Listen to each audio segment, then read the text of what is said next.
Bonsoir. La communication du président de la République a porté sur 4 points essentiels. Le premier est relatif à la refondation du secteur public. Le président a insisté sur un point fondamental. Une administration moderne et numérique est essentielle pour améliorer nos services publics. C'est dans cet esprit qu'a eu lieu, pour la première fois, la conférence des administrateurs et managers publics.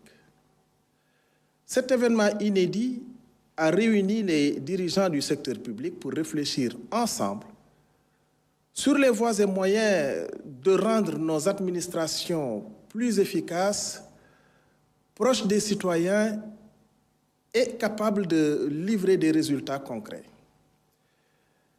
Parmi les priorités évoquées, on trouve la réforme de la fonction publique pour une gestion plus transparente et performante, la mise en place de contrats de performance pour les entreprises publiques afin qu'elles fonctionnent mieux et contribuent davantage à notre économie, et enfin, la digitalisation des services publics qui permettra à chacun d'accéder plus facilement à des démarches rapides et fiable où qu'il se trouve au Sénégal.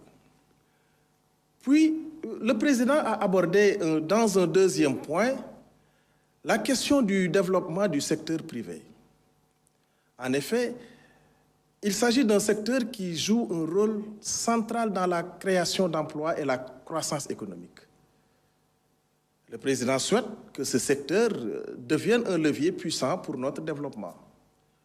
Pour cela, le gouvernement collabore avec les industriels et les investisseurs pour bâtir une politique adaptée aux réalités économiques d'aujourd'hui. Un moment fort de cette nouvelle dynamique sera le forum Invest in Sénégal qui se tiendra en avril. Cet événement permettra de montrer au monde entier que le Sénégal est une destination de choix pour les investissements. Notre ambition est de mobiliser 5 600 milliards de francs CFA des secteurs privés national et international entre 2025 et 2029 afin de financer des projets qui auront un impact direct sur nos vies. Le troisième point a été consacré à la relance et au développement du secteur touristique. Comme vous le savez, le tourisme est une source énorme de richesse pour notre pays. Il peut non seulement générer des revenus importants, mais aussi créer 500 000 emplois d'ici 2050.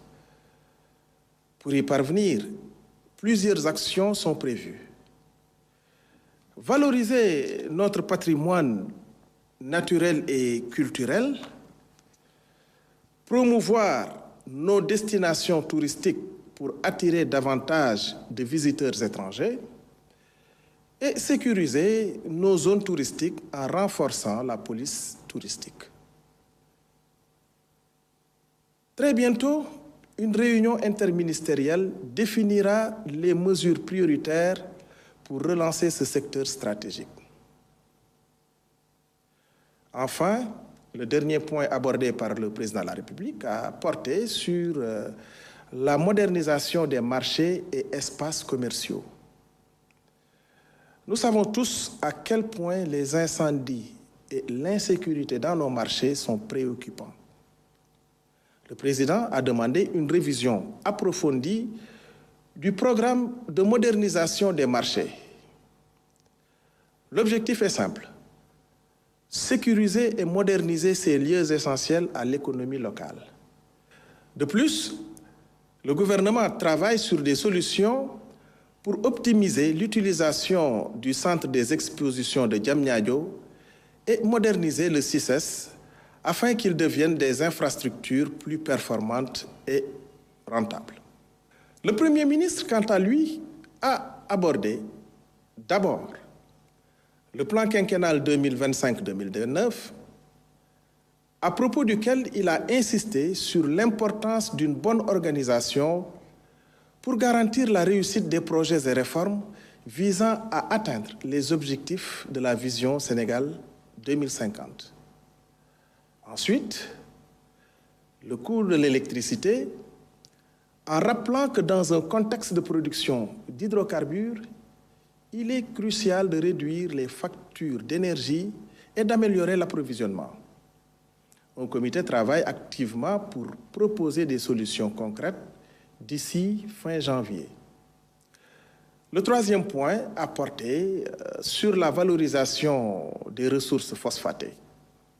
À ce titre, une stratégie nationale est en cours pour mieux exploiter cette richesse, avec un potentiel d'environ 2000 milliards de francs CFA de chiffre d'affaires à l'horizon 2050. Il a terminé sur les problèmes d'Air Sénégal et d'AIBD SA. Des solutions sont à l'étude et le gouvernement prépare des réformes pour relancer ces entités et résoudre leurs problèmes de gestion. Enfin, au titre de l'agenda législatif et réglementaire, 2 textes importants ont été examinés. D'abord, un décret pour réformer le comité de suivi du secteur parapublic, renforçant son rôle de supervision des entreprises publiques. Ensuite, une loi pour ratifier une convention avec le Maroc, facilitant l'assistance et le transfèrement des détenus entre nos 2 pays. Voilà, mesdames et messieurs, les points saillants du Conseil des ministres de ce jour. Je vous remercie en vous souhaitant une belle soirée.